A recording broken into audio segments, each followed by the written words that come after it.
नमस्कार दोस्तों, true crime episodes channel में एक सच्ची घटना के साथ आपका फिर से स्वागत है। हम आशा करते हैं आप सभी अच्छे होंगे, तो वीडियो में लास्ट तक बने रहे। और हाँ दोस्तों, घटना के बारे में कमेंट करके अपने विचार जरूर रखें। अगर आपको हमारी टीम की मेहनत पसंद आए तो चैनल को सब्सक्राइब जरूर करें। हमें आपके सहयोग की बहुत जरूरत है। तो चलिए कहानी शुरू करते हैं। बात साल 2018 की है। तब फरहीन की 15वीं बसंत पूरी नहीं हुई थी। वह कली से ताजा ताजा फूल बन रही थी। उस फूल पर भौरे रूपी आशिक मुकीम की सबसे पहले नजर पड़ी थी। पहली नजर में उसने फरहीन को अपने दिल में मुकाम दे दिया था। उसके जिस्म के जर्रे जर्रे पर अपने प्यार का नाम लिख दिया था। प्यार की पहल सबसे पहले मुकीम की ओर से शुरू हुई थी। प्यार रूपी कांटे में एहसास रूपी चारा भी उसी की ओर से डाला गया था। कच्ची उम्र की फरहीन मुकीम को बखूबी जानती और पहचानती थी। वह उसके नाना के मकान के पड़ोस वाले मकान में रहता था। उसके ननिहाल के ठीक सामने वाले मकान में अकली मुन्निशा नाम की एक औरत रहती थी। रिश्ते में वह मुकीम की बुआ लगती थी। अकली मुन्निशा और फरहीन के नाना के घर में काफी दिनों से उठना बैठना और खाना पीना था। दोनों परिवारों के बीच में संबंध काफी मधुर थे। दुख सुख में दोनों ही परिवार एक दूसरे की मदद के लिए खड़े रहते थे। मुकीम अक्सर बुआ का हालचाल लेने उनके घर आता रहता था। उस दौरान जब कभी फरहीन वहां मौजूद रहती थी तो हंसकर 2 से 4 बातें मुकीम से कर लिया करती थी। उसके हंसकर बात करने की अदा को मुकीम प्यार समझ बैठा था और इसी के बाद से उसका झुकाव फरहीन की ओर बढ़ता गया था। उम्र के जिस पड़ाव पर फरहीन खड़ी थी, अक्सर उस उम्र में लड़के और लड़कियों के पांव बहक ही जाते हैं। मुकीम की मीठी मीठी बातों से फरहीन के दिल में भी कुछ कुछ होने लगा था। मुकीम की जुबान से अपनी खूबसूरती की तारीफ सुनकर फरहीन के दिल को अच्छा लगा था। मोहब्बत की आग फरहीन और मुकीम के दिलों में बराबर की लगी हुई थी। एक दूसरे को देखे बिना दोनों को सुकून नहीं मिलता था। किसी न किसी बहाने दोनों अकली मुन्निशा के घर मिल ही लेते थे। इश्क की पाकीज़ा इबारत मुकीम की फूफी अकली मुन्निशा के घर में लिखी गई थी। उनके प्रेम के बीजा कुमरन की दास्तान भी अकली मुन्निशा ने ही लिखी थी। दोनों के प्यार की कहानी को वह जानती थी और दोनों को मिलने के लिए अपना एक कमरा भी दे दिया था, जहां बैठकर घंटों दोनों प्यार की बातें किया करते थे। दोनों का प्यार शबाब पर था। इश्क के रंगीन रथ पर सवार होकर दोनों प्यार का घरौंदा बनाने के सपने देख रहे थे। एक दूसरे को पाकर वे बेहद खुश थे। एक दिन की बात है। वक्त दोपहर का था। फरहीन जब मुकीम से मिलने अकली मुन्निशा के घर पहुंची तो मुकीम उसके आने की राह देख रहा था। जैसे ही उसकी नजर के चेहरे से टकराई, उसके दिल के तार झंझना उठे। उसकी सांसों की रफ्तार तेज हो गई थी। ऐसा ही कुछ आलम फरहीन का भी था। मुकीम को देखकर उसका दिल जोर जोर से धड़कने लगा था। दोनों करीब खड़े एक दूसरे को अपलक देखे जा रहे थे। तभी मुकीम ने खींचकर फरहीन को अपनी बाहों में भर लिया तो वह कसमसा कर रह गई। प्यार की बाहों में समाकर उसे बड़ा मजा आ रहा था। धीरे धीरे दोनों एक दूसरे में समाते चले गए और समंदर की गहराइयों में डूबते चले गए। आग दोनों तरफ बराबर की लगी हुई थी। इस आग को शांत करने के लिए उस दिन वे अपनी मर्यादा की सीमा लांघकर 2 जिस्म एक जान हो गए। जब दोनों होश में आए तो बहुत देर हो चुकी थी। उस दिन के बाद से फरहीन और मुकीम जब भी मिले अपने जिस्म की आग को ठंडी कर लेते थे। इसका परिणाम क्या हो सकता था, इसके बारे में न तो फरहीन ने सोचा था और न ही मुकीम ने। परिणाम यह हुआ कि फरहीन गर्भवती हो गई। उसने जब ये बात मुकीम और फूफी को बताई तो दोनों के होश फाख्ता हो गए। फरहीन की कोख में 4 महीने का बच्चा पल रहा था। मुकीम और उसकी फूफी के होश पहले से ही फाख्ता हो चुके थे। वे किसी भी कीमत पर इस बच्चे को दुनिया में नहीं आने देना चाहते थे। इसलिए दोनों ने मिलकर उसके गर्भपात कराने का फैसला लिया। यही नहीं, बाजार से अकली मुन्निशा गर्भपात की गोलियां खरीद लाई और धोखे से फरहीन को खिला दी, जिसका नतीजा उल्टा हुआ। फरहीन की हालत ज्यादा बिगड़ गई थी। उसका रक्तस्राव रुक ही नहीं रहा था। हालत जब काफी नाजुक हो गए तो मुकीम और उसकी फूफी दोनों मिलकर उसके घर कोल्हई गरीब छोड़ आए।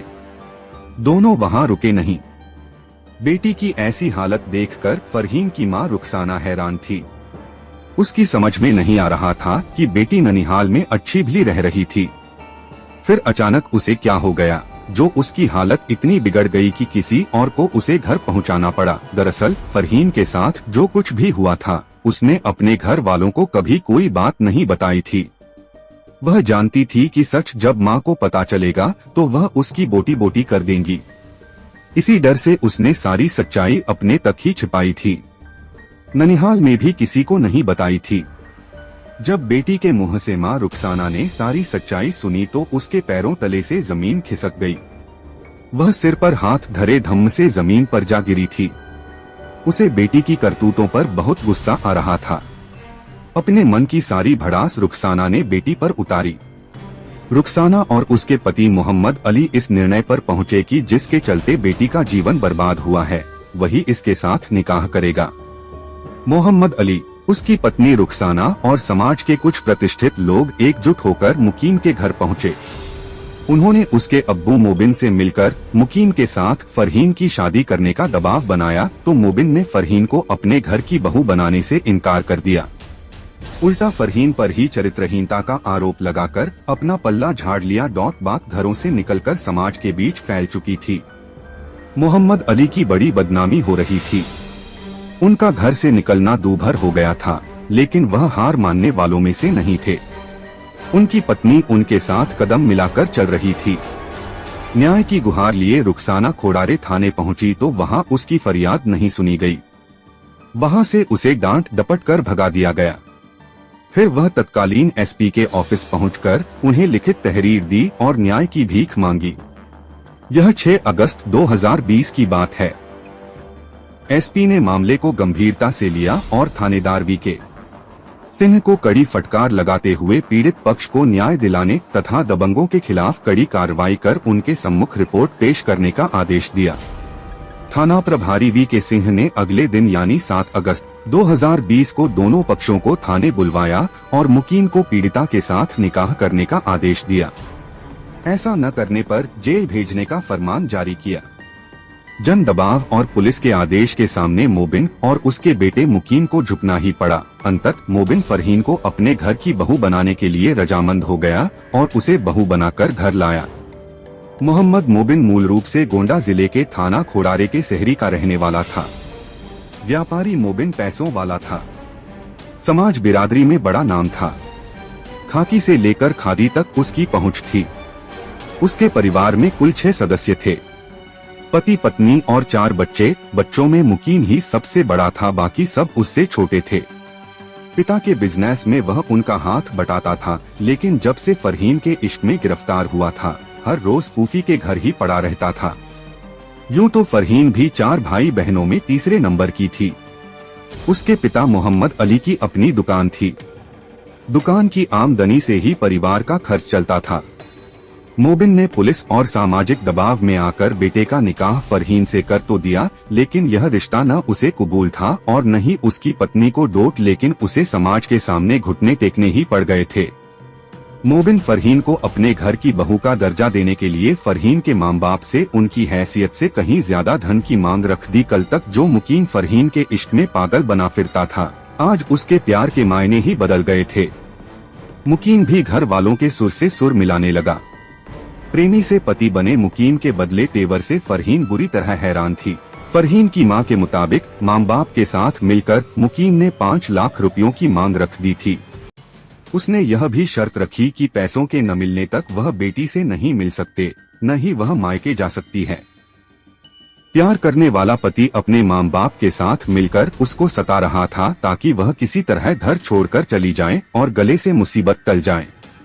पर फरहीन भागने वालों में से नहीं थी, अपने हक और अधिकारों के पाने के लिए संघर्ष करने वालों में से थी। 2 साल का समय बीत गया। न तो ससुर मोबिन और शौहर मुकीम ने फरहीन को मायके भेजा और न ही मां बाप से मिलने ही दिया। उसे घर की 4 दीवारी में रखा और शारीरिक यातनाएं देते रहे। फरहीन ससुराल वालों के जुल्म सहती रही। जब कभी उसे अपने घर वालों से मिलने का मन होता था, उन्हें संदेशा भिजवाकर चुपके से गांव के बाहर मिल लेती थी और अपने साथ हो रही ज्यादतियों को बताने के बजाय छिपा लेती थी।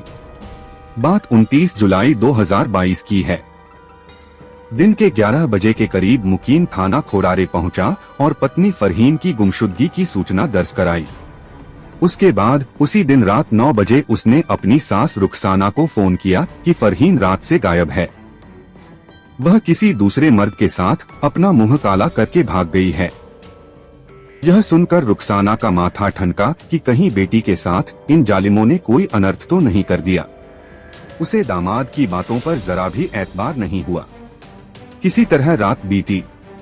उधर ग्राम पंचायत मुबारक ग्रांट के पूर्वा सोहरी हरदी स्थित फैजुल उलूम मदरसा के शौचालय के टैंक से किसी चीज के सड़ने की कई दिनों से दुर्गंध आ रही थी और उधर से आते जाते लोगों का सांस लेना मुश्किल हुए जा रहा था। इधर अगली सुबह 30 जुलाई 2022 को रुखसाना पति के साथ खोड़ारे थाने पहुंची और थाना प्रभारी सुनील से मिलकर बेटी की हत्या कर लाश गायब करने की बेटी के ससुराल वालों के खिलाफ नामजद रिपोर्ट दर्ज करा दी। रुखसाना ने थाना प्रभारी को पूरी घटना विस्तार से बताई। तहरीर लेने के बाद थाना प्रभारी ने मुकदमा दर्ज कर फरहीन के ससुराल वालों के खिलाफ कार्रवाई शुरू कर दी। उसी दिन दोपहर में सोहरी हरदी स्थित मदरसे के शौचालय के टैंक से आ रही बदबू की सूचना भी उन्हें मिल गई थी। सूचना मिलते ही थाना प्रभारी सुनील पुलिस टीम के साथ मौके पर पहुंच गए और जांच पड़ताल शुरू कर दी थी। चूंकि बदबू टैंक से आ रही थी और टैंक पूरी तरह बंद था, इसलिए उन्होंने यह जानकारी अपने कप्तान शिवराज, सीओ मनकापुर संजय तलवार और एसडीएम को दे दी थी। सूचना मिलते ही आला अफसरों ने मौके पर पहुंचकर जांच शुरू कर दी। एसडीएम की निगरानी में टैंक को खोला गया तो उसमें किसी महिला की लाश बुरी तरह सड़ रही थी। फिर उस लाश को बाहर निकाला गया। कपड़ों के आधार पर रुखसाना ने उसकी पहचान बेटी फरहीन के रूप में की और फूट फूट कर रोने लगी। मृतका की मां रुखसाना ने पहले ही आशंका जता दी थी कि बेटी की उसके ससुराल वालों ने हत्या कर लाश कहीं गायब कर दी है। उसकी आशंका सच निकली। इस आधार पर पुलिस ने मृतका के पति मुकीम, ससुर मोबिन, सास मुकीम की फूफी अकली मुन्निशा और उसके पति फयाज को हिरासत में लेकर पूछताछ करनी शुरू कर दी। मुकीम या उसके घर वाले कोई पेशेवर मुजरिम तो थे नहीं कि इधर उधर घुमाते। पुलिस की एक घुड़की के सामने सभी ने अपना जुर्म कबूल कर लिया।